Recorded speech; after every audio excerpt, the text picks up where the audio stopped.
Naquela noite, no circo, reinava uma grande expectativa.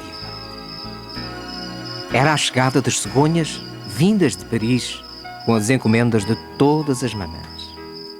Um a um, os embrulhos foram chegando e depositados nas jaulas correspondentes. A mamã canguru recebeu o seu bebê diretamente na sua bolsa. A mamãe hipopótamo ouviu um mergulho de cabeça e... chaf! Ele estava no seu tanque, um bebê. A mamã tigre encontrou 5 filhotes ao seu lado. E assim foi com todas as mães, menos a mãe elefante, a senhora Jumbo, que esperava em vão. O seu bebê não chegava. No dia seguinte, o circo mudava-se para outra cidade. Todos os animais entraram nas respectivas carruagens, uma vez que o comboio ia partir. Com um assobio, a locomotiva começou a trabalhar e iniciou o seu percurso. Uma cegonha atrasada pousou no comboio e começou a perguntar: "Senhora Jumbo, por aqui, gritaram as elefantas. Muito solene, a cegonha recitou: "Aqui lhe trago, minha senhora, um lindo bebé do céu. Vindo das nuvens, um vosso servidor traz-lhe um bebé que é um primor." A mãe Jumbo abriu o embrulho. Que elefantezinho tão encantador! Todas as elefantas lhe faziam elogios. Mas de repente o pequeno elefante espirrou. Atchim! E desenrolaram-se umas orelhas enormes. Mas que orelhas tão grandes! Eu nem acredito no que vejo. Contudo, a mamãe Jumbo estava feliz com o seu filhote e não se importava com as suas orelhas. Desde o primeiro instante, acolheu-o com uma ternura infinita a que um pequeno elefante correspondia carinhosa e confiadamente. "Chamar-se-á Dumbo", disse a sua mãe, e dispôs-se a não fazer caso das zombarias e das piadas. Entretanto, o pequeno comboio chegava ao seu destino. Sob as ordens dos homens, os elefantes descarregavam material, esticavam as cordas e montavam a grande tenda. Dumbo colaborava com a sua mãe naquilo que podia. Por fim, tudo estava pronto. Um vistoso desfile anunciou o próximo espetáculo. Ali se encontravam os palhaços, os elefantes enfeitados e todas as atrações do espetáculo. "É entrar, meus senhores, é entrar, o espetáculo vai começar!" E o público ia entrando. Dumbo e a sua mãe viam passar os meninos. De repente, um grupo fitou o pequeno elefante. "Olhem só para aquelas orelhas! Olhem o elefante orelhudo!" A mamã Jumbo quis levar dali o seu filho para que não fizessem troça dele. Mas as crianças agarraram no seu rabo e começaram a puxar-lhe as orelhas. Dumbo era ainda muito pequeno e não compreendia que faziam troça dele, mas a sua mãe sim. Ao ver que das palavras já tinham passado à ação, a senhora Jumbo enfureceu-se. Com a tromba, agarrou-no nos malandros e deu-lhe uns açoites. Foi dado o alarme. O diretor começou a dar estalos com o chicote enquanto os empregados tentavam segurar a mãe com grandes cordas. Mas foi muito difícil conseguir dominá-la. E a maior parte deles ainda levou uns bons pontapés. Finalmente, imobilizada e separada de Dumbo, levaram-na para uma carruagem onde colocaram o seguinte aviso: "Elefante louco, perigo." Ali dentro, fechada e acorrentada, a pobre mãe pagava duramente tão justa fúria. Entretanto, Dumbo, num recanto da tenda dos elefantes, chorava baixinho. As elefantas, entretanto, cochichavam entre elas. "A culpa foi desse orelhudo." "Pois eu gosto muito das suas orelhas, velhas alcoviteiras." Era Timóteo, o rato do circo, que assim falava. Tinha pena de Dumbo. "Está para ali sozinho, sem um amigo no mundo que o compreenda e o ajude." E decidiu que esse amigo seria ele. Para começar, teria de lhe transmitir um pouco de confiança. "Anda, Dumbo, sai desse montão de palha. Tens de confiar em mim, porque os dois juntos poderemos soltar a tua mãe da jaula." Dumbo saiu imediatamente e seguiu Timóteo, agarrando o seu rabo com a tromba, como fazia com a sua mãe. "Assim está melhor. Essas tuas orelhas são grandiosas, decorativas, um sinal de inteligência." Precisava de ter uma ideia para que Dumbo triunfasse. Tenho uma ideia luminosa, dizia nesse momento o diretor do circo. Faremos uma pirâmide de elefantes e em cima pomos... Bem, durante a noite penso nisso. Timóteo aproveitou a oportunidade e quando o diretor estava a dormir, sussurrou-lhe ao ouvido. Eu sou a voz da tua inspiração. Vais-te lembrar de um final grandioso? E de repente aparece a super atração. Galopa até à pista, salta de um trampolim até uma plataforma, no mesmo pináculo da tua pirâmide de elefantes. E quem é esse artista? Quem é? Dumbo! Já sei! Gritava o diretor ao acordar. E o grande dia chegou. O diretor anunciava o espetáculo e uma música alegre tocava enquanto as elefantas subiam com dificuldade umas sobre as outras. Timóteo e Dumbo esperavam a sua vez. Vais ver que tudo corre bem, Dumbo. Vou dar-te um nó nas orelhas para que ao correres não tropeces. Meus senhores e minhas senhoras, apresento-vos Dumbo! Anunciou o diretor. O pequeno elefante entrou a correr, mas tropeçou e saiu disparado até ao centro da pirâmide de elefantes que começou a desmoronar-se.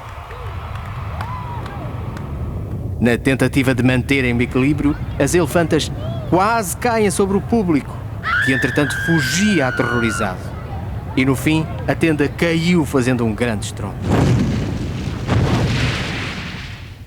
O circo teve que sair daquela cidade. Já no comboio, as elefantas indignadas e cheias de ligaduras queixavam-se. Como eu gostaria de poder castigar esse Dumbo, disse uma delas.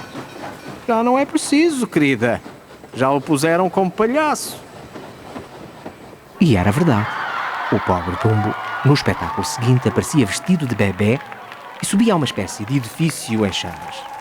Entretanto, um palhaço disfarçado de elefante gritava: Salvem o meu filho! E os outros palhaços, vestidos de bombeiros, faziam todo o tipo de brincadeiras com a água. E como número final, obrigava Dumbo a saltar para uma lona sob a qual estava um barril cheio de espuma. O pequeno elefante sentia-se triste e humilhado. Timóteo tentava animá-lo, mas em vão. Grandes lágrimas escorriam dos seus olhos inocentes. Os palhaços, entretanto, comemoravam o seu êxito. Como o público se ria. Somos os maiores! Vamos brindar! E abriam garrafas de champanhe. Timóteo compreendeu que só uma coisa podia consolar Dumbo. Esqueci-me de dizer que consegui arranjar a maneira de irmos ver a tua mãe. Vamos, põe o chapéu! Funcionou imediatamente. Chegaram à carruagem onde estava a mamã Jumbo e Timóteo anunciou-lhe uma visita. A pobre elefanta não podia aproximar-se de tão acorrentada que estava. Mas assim que viu aparecer uma pequena tromba, o seu coração saltou de alegria. Era o seu filho. Esticou a tromba o mais que pôde e acariciou aquela pele tão querida. E logo começou a cantar ao seu filho uma canção para o animar. De volta à sua tenda, Dumbo e Timóteo passaram novamente perto dos palhaços. Estes planeavam atirar Dumbo de uma altura ainda maior. Tem que se ter cuidado para não o magoar, disse um deles. Tonto! Os elefantes não sentem! São feitos de borracha! Respondia um. Os paquidernos não choram, Dumbo, dizia Timóteo. E além disso, se choras, ficas com soluços. Vês? Vá lá, bebe um pouco deste balde e aguenta a respiração. Mas naquele balde tinha caído uma garrafa de champanhe. Dumbo começou a soltar bolhas pela tromba. O que se passa? Mas que água é esta? Timóteo escorregou e caiu dentro do balde. Que água tão boa! O mundo era uma grande bolha e muitas outras pequeninas de todas as cores. Eram elefantes, sim, e dançavam. Bolhas, cores, danças, elefantes, nuvens. A magia do álcool envolveu-os e sonharam. Amanheceu. no alto de uma árvore, um bando de corvos esvoaçava entre os ramos. Não posso acreditar! Um elefante em cima de uma árvore, diziam. Vamos acordá-los! Um corvo cigano, muito decidido, aproximou-se de Timóteo, que roncava calmamente na tromba de Dumbo. Quando se deu conta da situação, Timóteo despertou o pequeno elefante. Este apanhou um susto de morte e caiu do ramo em ramo até aterrar num charco. Olá, trapezista! Zombaram os corvos. Timóteo e Dumbo regressaram ao circo. O ratinho interrogava-se como é que era possível terem ido parar até aquele ramo. De repente lembrou-se. Dumbo tinha voado. Claro! Com aquelas orelhas que pareciam asas. Os corvos riam-se às gargalhadas da ideia de Timóteo. Nunca vi, nem espero ver, um elefante voar, diziam. Timóteo irritou-se. Já chega! Então vocês estão a fazer pouco de um pobre orfãozinho. E contou-lhes a história de Dumbo. Comoveu-os de tal maneira que todos os corvos começaram a chorar. Ei, bicho, aguenta um pouco aí. Não vai embora zangado. Nós já moramos. Vocês são muito legais. Chega, já é bastante. Bom, nós só estamos querendo ajudar. Isso não é verdade, pessoal? Um elefante pode voar, não pode? Isso é apenas questão de filosofia, entende? Psicologia. Eu vou dar a dica pra vocês. Negócio seguinte. Primeiro vocês falam... Depois então vocês... E aí usam a pena mágica, morou? Ah, pena mágica? Ah, é. Morei. Dumbo! Olha, nós já temos a pena mágica. Você já pode voar. Vai. Voa! Vamos! Empurrem todos com força! Os corvos empurravam Dumbo até à borda de um rochedo. Mata as orelhas! Mais! Dizia Timóteo. Levantou-se uma nuvem de pó. Quando Timóteo tornou a abrir os olhos, viu lá embaixo a silhueta de um elefante em pleno voo. Estás a voar! Vejam o elefante voador! Dizia o corvo cigano aos seus amigos. Espera até nos verem no circo! Gritava Timóteo radiante. No dia seguinte, Dumbo tinha que se atirar de uma altura enorme. Deixou-se cair com uma pena mágica na sua tromba, mas a pena escapou-se. Vá, Dumbo! Abre as orelhas! A pena era somente um truque. Tu consegues! Dizia-lhe Timóteo. E conseguiu, quando já estava perto do chão. Realizou diversas acrobacias enquanto o público delirava de entusiasmo. Foi um êxito. Todos o queriam contratar em exclusivo. O pequeno comboio do circo partia para outra cidade, mas desta vez de uma carruagem de luxo. A senhora Jumbo saudava o seu filho que se aproximava voando. Recostou-se carinhosamente na tromba da sua mãe e esta recebeu-o como sempre, com muito amor. Finalmente, juntos e felizes.